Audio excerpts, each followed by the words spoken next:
La porte du vendredi. Le prophète a dit, le meilleur jour sur lequel le soleil se lève est le vendredi. Aujourd'hui, ce n'est pas un simple jour.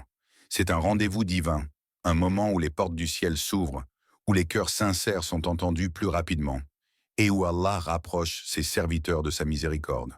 Mais laisse-moi te poser une question. Et si une seule invocation répétée sincèrement aujourd'hui pouvait changer quelque chose de profond dans ta vie? Et si ce vendredi était le vendredi où ton cœur se transforme? Aujourd'hui, je vais te parler d'une invocation simple, mais puissante. Une invocation que les savants recommandent d'accomplir 1000 fois ce vendredi. Une invocation qui purifie, apaise et ouvre des portes que toi-même tu ne soupçonnes pas encore. 1. Le secret spirituel du dhikr. Le dhikr. Beaucoup pensent que c'est simplement un son prononcé par la langue. Un murmure qui glisse hors de la bouche et disparaît dans l'air. Mais ceux qui ont réellement goûté à la profondeur du rappel d'Allah savent qu'il ne s'agit pas d'un exercice mécanique. Le dhikr est un voyage intérieur, un mouvement discret mais puissant qui va de la surface de tes lèvres jusqu'aux profondeurs invisibles de ton âme. Quand tu répètes un mot, tu répètes un souffle. Quand tu répètes un souffle, tu répètes une intention.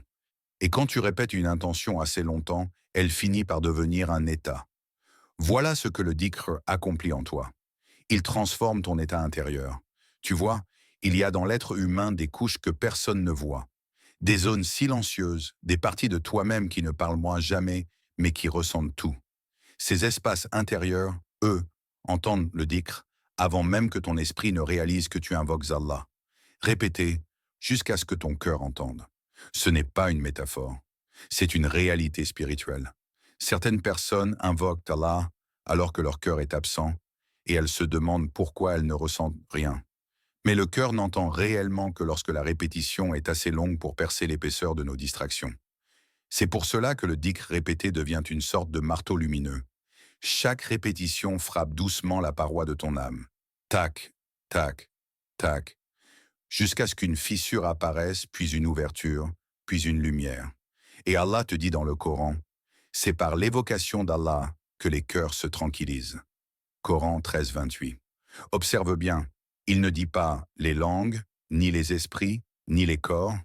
Il dit les cœurs, parce que le dhikr authentique descend jusqu'au cœur. Il ne reste pas en surface, il s'y installe et il répare. Ce vendredi, tu ne vas pas prononcer seulement un mot. Tu vas inviter ton âme à revenir à la maison. Tu vas appeler ton cœur à se réveiller. Et tu vas le faire avec une invocation simple, mais chargée d'une lumière immense. Astaghfirullah. Pas une fois, pas 10 fois, mais 1000 fois. Pourquoi 1000? Parce que ce nombre n'est pas là pour impressionner. Il est là pour te traverser.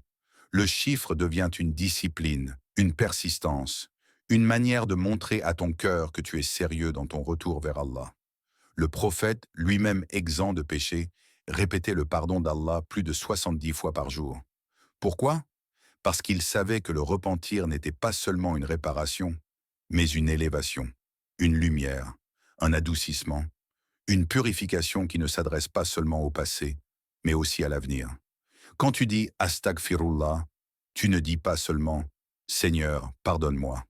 Tu dis aussi Seigneur, purifie-moi. Seigneur, ouvre-moi une porte que je ne vois pas encore. Seigneur, fais tomber ce poids que je porte depuis trop longtemps. Seigneur, reforme mon être, même si je ne sais pas comment faire. Le repentir n'ouvre pas seulement des portes spirituelles. Il ouvre aussi des portes réelles, dans ta vie quotidienne. Des portes auxquelles tu n'as peut-être même pas pensé. Parce que celui qui se purifie intérieurement change sa manière de voir, de ressentir, d'être, et donc sa manière de vivre. Et lorsqu'Allah purifie ton cœur, il purifie aussi tes chemins. Quand il t'apaise intérieurement, il t'apaise extérieurement. Quand il te pardonne, il te transforme. Alors, ce vendredi, la répétition n'est pas une contrainte. C'est une renaissance. 2. L'histoire qui transforme. Imagine une pièce silencieuse. Les murs sont simples, presque nus. Une petite fenêtre laisse entrer une lumière douce, poussiéreuse, qui enveloppe l'air d'une teinte dorée. Dans cet espace, un homme entre, lentement. Ses épaules tombent, comme si le poids de plusieurs années était accroché à son dos. Son visage porte les marques de nuit sans sommeil, de décisions lourdes, de regrets accumulés. Il avance vers le savant. Ses pas sont hésitants, presque fragiles, comme ceux d'un être qui ne sait plus où placer son espoir. Ma vie stagne, finit-il par dire. Sa voix tremble légèrement, mais pas assez pour cacher sa fatigue. Il continue, comme si les mots sortaient malgré lui. Mes affaires n'avancent plus, mon foyer est lourd, et mon cœur est vide. Ces mots résonnent dans la pièce comme un cri silencieux. On dirait qu'il reste suspendu dans l'air, flottant entre les deux hommes. Le savant, lui, ne répond pas tout de suite. Il ne hausse pas la voix, il ne montre ni surprise, ni jugement. Il observe simplement l'homme devant lui, avec une douceur qui calme avant même de parler. Puis, comme si ses mots étaient un baume invisible, il dit « Invoque Allah, demande pardon, demande encore et encore. » Pas de long discours, pas d'analyse compliquée, juste une invitation, simple, pure. Comme si la solution, depuis le début, n'attendait qu'un retour vers Allah. L'homme repart. La scène pourrait se terminer ici, mais ce n'est que le début. Ce soir-là, il rentre chez lui, s'assoit dans un coin de sa maison et commence à répéter timidement d'abord « Astaghfirullah, Astaghfirullah », un mot, puis deux, puis 10, puis 100. Les premiers jours, il ne ressent rien. Les problèmes sont toujours là. Son cœur est toujours lourd. Mais il continue, chaque matin, chaque soir, avec obstination, avec sincérité, parfois avec des larmes qu'il ne comprend même pas. Et un jour, quelque chose change. Pas dans sa vie extérieure, pas encore, mais dans son intérieur. Une paix légère apparaît, aussi fine qu'un fil de soie. Une tranquillité fragile, mais réelle. Il ne sait pas l'expliquer, mais son cœur respire différemment. Comme si quelqu'un ouvrait doucement une fenêtre dans son âme. Alors il continue. Il répète plus longtemps, plus doucement, plus profondément. Quelques semaines plus tard, il retourne voir le savant. Mais cette fois, il n'entre pas avec le même visage. Ses yeux brillent, ses épaules sont plus hautes. Sa voix est stable, vibrante. Et avant même de s'asseoir, il dit « Chaque porte que je croyais fermée s'est ouverte. » Il inspire, ému. Mon cœur s'est apaisé. Et ce que je cherchais est venu vers moi sans que je le demande. Comme un souffle venu de l'invisible, une offrande qu'il n'attendait plus. Alors le savant récite ces mots du Coran avec une lenteur qui fait frissonner. Demandez pardon à votre Seigneur. Il vous enverra des pluies de bénédictions. Il vous accordera des biens, des enfants, et fera pousser pour vous des jardins. Coran 71, 10 à 12. Il ne parle pas d'un miracle soudain. Il parle d'une transformation, d'un cœur qui, en revenant vers Allah, devient capable de recevoir ce qui lui était destiné depuis longtemps. Alors maintenant, regarde ta propre vie. Pas tes soucis seulement, pas tes problèmes visibles. Regarde ce que tu portes en silence. Regarde cette porte intérieure que toi-même tu n'arrives plus à pousser. Et demande-toi, qu'est-ce qui, aujourd'hui, pourrait changer si Allah décidait d'ouvrir une porte pour toi? 3. L'appel intérieur. Quand tu prononces Astaghfirullah, il se passe quelque chose que tes yeux ne voient pas, mais que ton âme reconnaît immédiatement. Ce n'est pas un simple mot qui traverse l'air, c'est une vibration qui traverse ton être. Une vibration qui descend plus bas que ta pensée, plus profond que tes émotions. Une vibration qui touche cet endroit silencieux en toi, celui que personne ne connaît, même pas toi complètement. Répéter Astaghfirullah 1000 fois, ce n'est pas un défi numérique, ce n'est pas un nombre pour impressionner, c'est un chemin que tu arpentes pas à pas, souffle après souffle, comme un pèlerin qui marche vers une lumière qu'il n'a jamais vue, mais qu'il ressent déjà. À chaque Astaghfirullah, quelque chose se détache. Tu ne le remarques peut-être pas, mais à l'intérieur, un nœud se défait, une trace s'efface, une cicatrice se referme, un regret se dilue, un souvenir lourd se transforme. Le cœur a sa propre mémoire. Il garde tout, les paroles qu'on n'a jamais dites, les pardons qu'on n'a jamais demandés, les remords qu'on a mis sous un tapis invisible, les blessures que personne n'a vues. Et parfois, ton cœur devient un grenier rempli de poussière, où tu n'oses même plus entrer. Pourtant, lorsque tu dis Astaghfirullah, une porte s'ouvre dans ce grenier secret. Un filet de lumière entre. Une bouffée d'air neuf circule, et quelque chose commence à respirer là où il n'y avait que du silence. Tu crois que tu répètes un mot, mais en réalité, tu es en train de te libérer. Répéter Astaghfirullah, c'est accepter que tu n'es pas parfait, que tu es tombé, que tu t'es trompé, que tu as oublié, que tu as laissé passer des occasions, que tu as perdu du temps, que tu as blessé sans le vouloir, que tu t'es blessé toi-même bien plus souvent que tu ne l'avoues. Mais c'est surtout reconnaître que malgré tout cela, Allah, lui, est parfait, parfait en miséricorde, parfait en pardon, parfait en patience, parfait en accueil. Quand tu dis Astaghfirullah, tu ne te rappelles pas à Allah. Tu te rappelles à toi-même que sa miséricorde est plus grande que ta fatigue, que son pardon est plus vaste que tes fautes, et que son amour pour ceux qui reviennent dépasse l'amour de toute créature.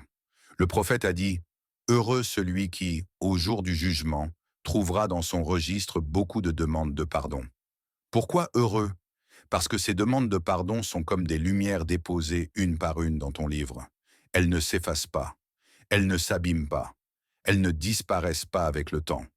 Chaque astaghfirullah que tu dis maintenant devient un éclat dans l'invisible. Un éclat qui attend le jour où tout sera révélé.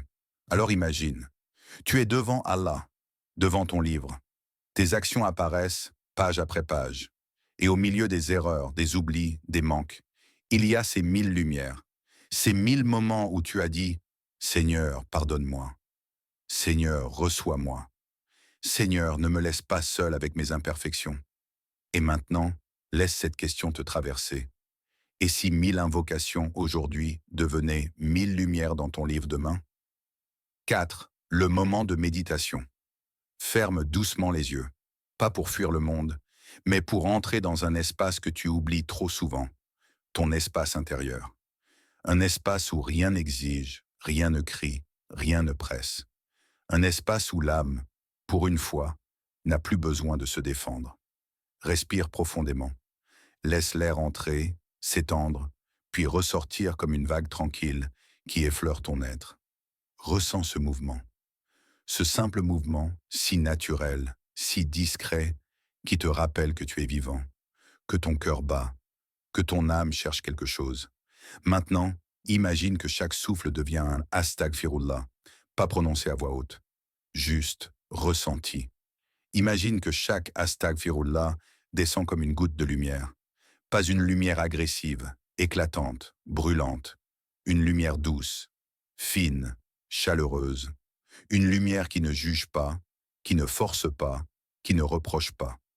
Une lumière qui caresse ton intérieur, là où personne n'a jamais posé la main. Ces gouttes de lumière, imagine-les tomber lentement dans ton cœur. Une, puis une autre, puis encore une.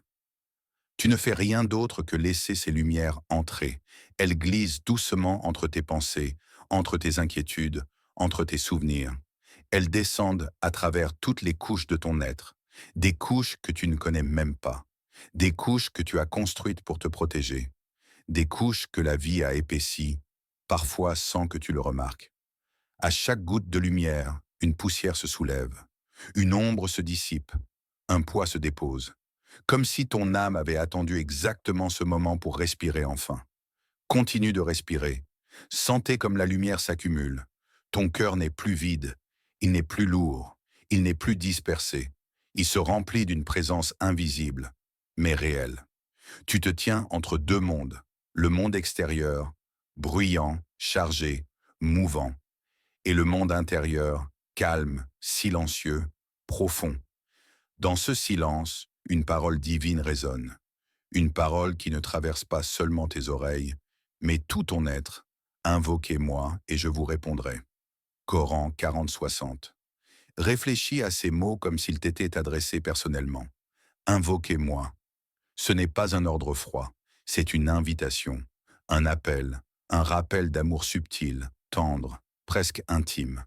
Allah te parle, à toi, à ce cœur que tu penses parfois perdu, abîmé, distancé. Il n'attend pas que tu sois parfait. Il n'attend pas que tu sois irréprochable.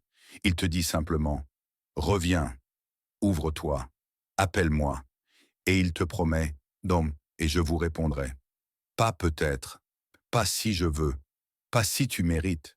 Mais je vous répondrai. Imagine ce moment. Imagine sa réponse descendre dans ton cœur comme une lumière encore plus pure, encore plus profonde que tout ce que tu viens d'imaginer.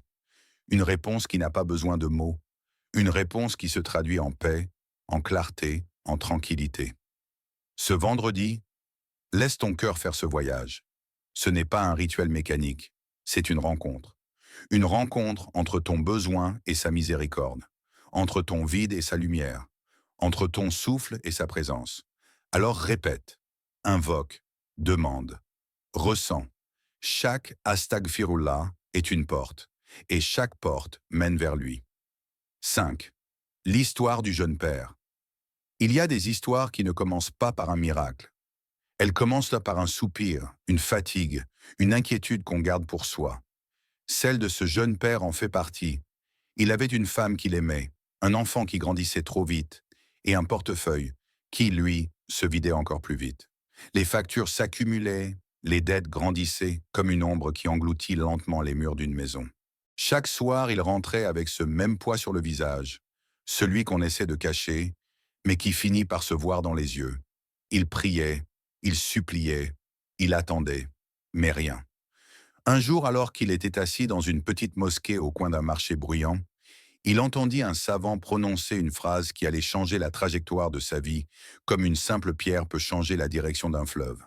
Le savant, calmement, dit « Celui qui fait du repentir son compagnon, Allah fera de ses portes des solutions. » Cette phrase, pour beaucoup, aurait pu passer inaperçue. Mais pour ce jeune père, elle tomba dans son cœur comme un éclair. Pas un éclair qui brûle, un éclair qui réveille. Ce jour-là, il rentra chez lui et s'assit sur son lit. Il regarda ses mains, fatigué par le travail, fatigué par l'inquiétude. Puis il murmura un « Astagfirullah », un seul, juste pour voir. Ça n'a rien changé, extérieurement. Mais intérieurement, quelque chose avait bougé, comme si un verrou, quelque part dans son âme, venait de tourner. Le lendemain, il recommença. 7 fois, 100 fois, puis 300. Puis à presque sans s'en rendre compte, il atteignit les 1000. Non pas parce qu'on lui avait dit de le faire, mais parce que son cœur commençait à respirer autrement.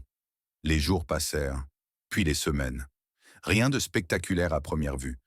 Pas de lumière tombée du ciel, pas d'argent apparaissant miraculeusement dans sa boîte aux lettres. Pourtant, quelque chose grandissait en lui. Il devint plus calme, moins paniqué, moins écrasé par le futur. Il commença à voir différemment, à ressentir différemment. Comme si Astagfirullah n'effaçait pas seulement ses fautes, mais révélait des chemins qu'il n'avait jamais vus. Puis un matin, sans s'y attendre, un appel arriva. Un ami qu'il n'avait pas vu depuis longtemps lui proposa un travail stable, mieux payé, et surtout une porte qui s'ouvrait exactement au moment où il en avait le plus besoin. Il raconta plus tard, « Allah ne m'a pas seulement aidé, il m'a transformé. Il a transformé ma vision, mes émotions, mon cœur.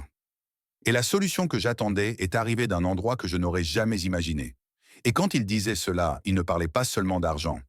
Il parlait de clarté, de paix, de certitude, de ces choses invisibles qu'Allah dépose dans le cœur de celui qui revient sincèrement vers lui. N'est-ce pas exactement ce qu'Allah promet? Et quiconque craint Allah, il lui donnera une issue favorable et lui accordera une subsistance d'où il ne s'attendait pas. Coran 65, 2-3. Alors maintenant que tu connais son histoire, laisse-moi te poser une question, simple mais immense. Et toi? De quelle issue as-tu besoin aujourd'hui? 6. L'appel final. Alors aujourd'hui, ce vendredi, ne laisse pas passer cette occasion. Répète Astagfirullah 1000 fois. Peu importe ton passé, peu importe tes fautes, peu importe tes chutes, Allah n'attend pas ta perfection, il attend ton retour. Et rappelle-toi, un cœur qui demande pardon est un cœur que Dieu ne laissera jamais tomber.